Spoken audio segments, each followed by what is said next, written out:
यांत्रिक ऊर्जा, अगर किसी वस्तु को हाइट से ऊपर से नीचे गिराया जाता है तो बताइएगा, अगर ऊंचाई घटेगी, हम स्थितिज ऊर्जा में पढ़ाए थे ना, P बराबर पोटेंशियल एनर्जी बराबर क्या होता है,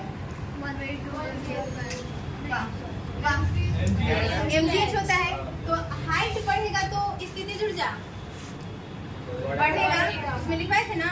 और अगर हाइट घटेगा तो स्थितिज ऊर्जा घटेगा। तो अगर किसी वस्तु को हम लोग नीचे गिराएंगे, अगर किसी वस्तु को ऊंचाई से नीचे गिराया जाएगा तो उसका नीचे आएगा तो हाइट कम होगा ना।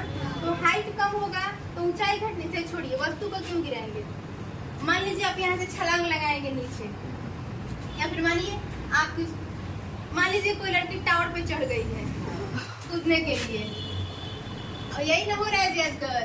मान लीजिए कोई लड़की है, बड़ी बढ़िया है, ठीक है जी,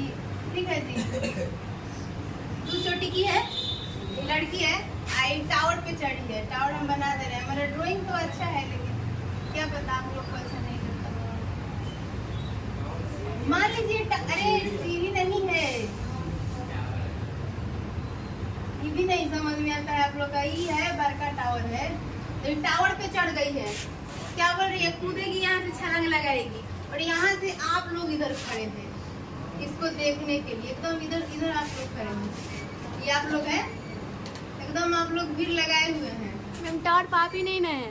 नहीं, हम क्यों चढ़ेंगे वहाँ पे, यहाँ पे क्लास लेने के लिए मेरे को पास टाइम नहीं है। क्या लगता है कि टावर पे चढ़ने के लिए टाइम होगा, लग रहा है आप लोगों में से किसी के पास नहीं हो सकता है, लेकिन इतना तो आप क्लास रखेंगे, ऐसा काम नहीं करेंगे। ये कौन चढ़ेगा जिसको ना पढ़ना है ना लिखना है, किसी चीज से मतलब है नहीं, वही ना चढ़ेगा। कि मेरा फोन नहीं उठाया कोई एकदम टावर पे चढ़ जाएंगे, ऐसा ही होता है ना जी। तो एकदम आप लोग एकदम भीड़ लगाए हुए हैं, एकदम कोई इधर से देख रहा है, ये आप है, ये आप ही लोग हैं, और यहाँ पे टावर पे चढ़ी हुई है नीचे कूदने के लिए। अब बताइएगा इसमें कौन सा ऊर्जा है, इसमें हाइट है ना, इसका पृथ्वी से कुछ हाइट है, तो इसमें हाइट है तो कौन सा ऊर्जा है, स्थितिज ऊर्जा। और ये क्या बोल रही है कि अब ये कूदने वाली, छलांग लगाने वाली है। तो अब जब यहाँ से कूदेगी तो जैसे जैसे नीचे कूदेगी तो ऐसे इसका क्या होगा, इसका हाइट कम होगा। ये कूदेगी तो यहाँ पे इतना हाइट है, तो जैसे इसका पृथ्वी से हाइट कम होगा तो हाइट कम होने के कारण इसका स्थितिज ऊर्जा भी कम हो जाएगा। तो हाइट कम होने के कारण इसका स्थितिज ऊर्जा कम होने लगेगा।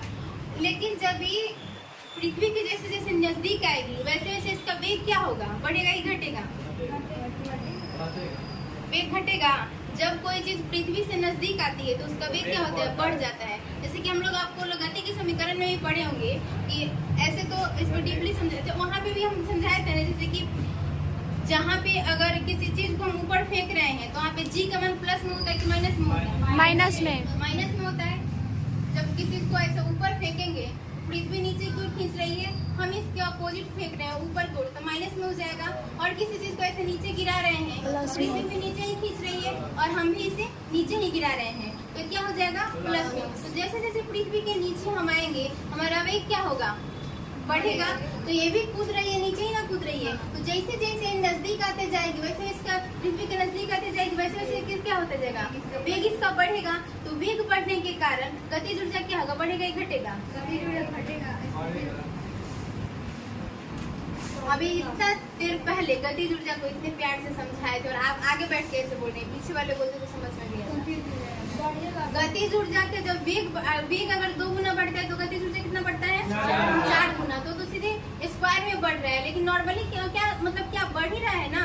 तो जब नीचे जैसे जैसे नीचे आएगी इसका क्या होगा, इसका गतिज ऊर्जा क्या होगा, बढ़ेगा। तो ये इस पे से जब छलांग लगाएगी तो हाइट कम होगा, तो ऊंचाई घटने के कारण इसके स्थितिज ऊर्जा ऊंचाई घटने के कारण इसका स्थितिज ऊर्जा कम होगा। और नीचे जैसे जैसे आएगी तो वेग बढ़ने के कारण इसका गतिज ऊर्जा बढ़ेगा। मतलब तो और यांत्रिक ऊर्जा क्या होता है, तो गतिज ऊर्जा और स्थितिज ऊर्जा को मिलाने पे ही जो बनता है उसे क्या कहते हैं, यांत्रिक ऊर्जा। गतिज ऊर्जा और स्थितिज ऊर्जा के योगफल को क्या कहते हैं, यांत्रिक ऊर्जा। तो हमारा देख रहे हैं कि नीचे आएगी तो हाइट कम होगा, हाइट कम होने की वजह से स्थितिज ऊर्जा कम होगा। तो एक घट रहा है, लेकिन गतिज ऊर्जा क्या हो जा रहा है, बढ़ रहा है। अगर ये नहीं बढ़ता तो टोटल यांत्रिक ऊर्जा भी क्या हो जाता, कम हो जाता।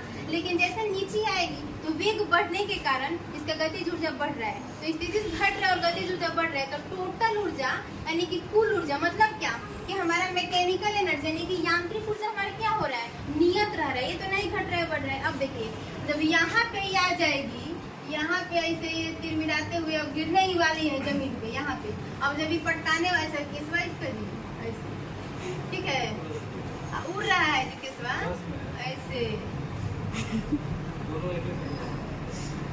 ना ऐसे बना दे रहे हैं, ठीक लग रहा है। तो अभी जब गिरे तो टकराने से ठीक पहले इसका स्थिति ऊर्जा एकदम न्यूनतम हो जाएगा, क्योंकि जब एकदम नजदीक में आ जाएगी तब एकदम पृथ्वी से एकदम हाइट एकदम नजदीक आ गई, एकदम हाइट कम हो गया है, तो हाइट एकदम कम हो जाएगी यानी कि स्थिति ऊर्जा भी एकदम कम हो जाएगी। तो टकराने से ठीक पहले पृथ्वी से पर टकराने से ठीक पहले इसका स्थिति ऊर्जा क्या हो जाएगा, एकदम न्यूनतम हो जाएगा ना।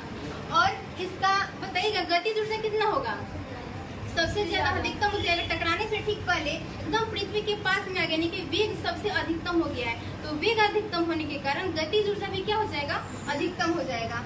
तो क्या होगा, टकराने से ठीक पहले इसका स्थितिज ऊर्जा एकदम न्यूनतम हो जाएगा और गतिज ऊर्जा एकदम अधिकतम। और जैसे ढिमलाएगी यहाँ पे, ढिमलाने के बाद मतलब क्या बोलेंगे, टकराने के बाद बताइएगा उसका स्थितिज ऊर्जा क्या हो जाएगा, जीरो, क्योंकि जब सट गई जमीन में, झिमला गई, छिटा गई, तो छिटाने के बाद यानी ढिमलाने के बाद यानी क्या बोलेंगे, टकराने के बाद उसका स्थितिज ऊर्जा क्या हो जाएगा, जीरो हो जाएगा।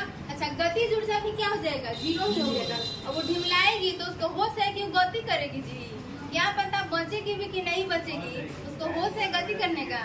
तो जब इसमें टकरा जाएगी तो पृथ्वी से टकराने के बाद उसका स्थितिज ऊर्जा भी जीरो हो जाएगी, क्योंकि हाइट तो है नहीं, हाइट जीरो हो गया तो स्थितिज ऊर्जा जीरो।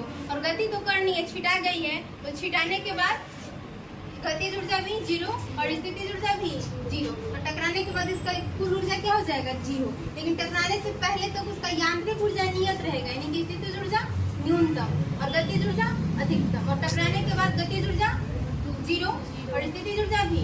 समझ में आ गया? बस नोट कीजिएगा, लिखेगा यांत्रिक ऊर्जा मैकेनिकल एनर्जी।